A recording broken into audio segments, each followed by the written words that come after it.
ಎಂದು ಹೋದ. ಅಳುತ್ತಾ ತನ್ನ ಕೆಲಸ ಮುಂದುವರಿಸಿದ್ಲು. ಬೆಳಿಗ್ಗೆಯಾದಾಗ ಎಲ್ಲರೂ ಗಡಿಬಿಡಿಯಲ್ಲಿದ್ರು. ದಿಯಾನ ಮೇಕಪ್ ಆರ್ಟಿಸ್ಟ್ ತಯಾರು ಮಾಡ್ತಿದ್ರು.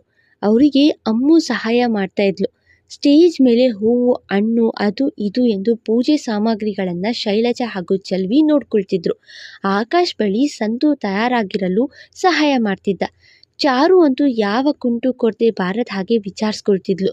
ಬಂದವರನ್ನ ಸ್ವಾಗತಿಸುತ್ತಾ ಮಾತಾಡಿಸುತ್ತಿದ್ರು ಅಜ್ಜಿ ಅಜ್ಜ. ಲಕ್ಕಿ ಮಾತ್ರ ರೆಸಾರ್ಟ್ ಹೊರಗಡೆ ಗಾರ್ಡನ್ ಬಳಿ ನಿಂತಿದ್ದ. ಅವನನ್ನೇ ಹುಡುಕಿ ಬಂದಿದ್ಲು ಶೀಲಾ. ಹಾಯ್ ಲಕ್ಕಿ, ಏನಿದು, ಎಲ್ಲಿದ್ಯಾ? ತಮ್ಮನ ಎಂಗೇಜ್ಮೆಂಟ್ ನಡೀತಿದೆ, ಆದರೆ ಅಣ್ಣ ಆಗಿ ನೀನು ಯಾಕಿಲ್ಲಿ?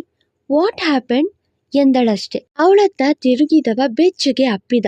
ಒಂದು ಕ್ಷಣ ಅವನ ಅಪ್ಪುಗೆಗೆ ತತ್ತರಿಸಿದಳು. ಕೈಯಲ್ಲಿದ್ದ ಅವಳ ಪರ್ಸ್ ಕೂಡ ನೆಲ ನೋಡಿತು. Sheela please, can you hold me ಎಂದ. ಇದು ಕನ್ಸ ನನ್ಸ ಅವಳಿಗಂತೂ ತಿಳಿದಿಲ್ಲ. ಶೋರ್ ಎಂದು ಅಪ್ಪಿದಳು. ಹಾಗೆ ಕಣ್ಮುಚ್ಚಿ ಮೈ ಮರೆಯುತ್ತಾ, ಲಕ್ಕಿ, ಈ ಹಗ್ಗಾಗಿ ನಾನಿಷ್ಟು ವೆಯ್ಟ್ ಮಾಡ್ತಿದ್ದೆ ಗೊತ್ತಾ? I am so happy today ಎಂದ್ಕೊಂಡ್ಳು. ಶೀಲಾ, ನಿನಗೆ ಗೊತ್ತು ಅಲ್ವಾ ನಾನೆಷ್ಟು ಲಾಯಾಲಿಟಿ ತೋರಿಸ್ತೀನಿ ಅಂತ ಎಂದ. ಅಪ್ಕೊಂಡೆ. ಎಸ್ ಐ ನೋ, ಹೀಗೆ ಕೂಡ ಅಷ್ಟೆ. ನೀನು ಹೆಂಡತಿ ಅಂದರೆ ನಿನಗೆ ಪ್ರಾಣ. ಇಡೀ ಆಫೀಸಿಗೆ ಗೊತ್ತು ನೀನೆಷ್ಟು ಲವ್ ಮಾಡ್ತೀಯಾ ಅವಳನ್ನ ಅಂತ ಎಂದವಳಿಗೆ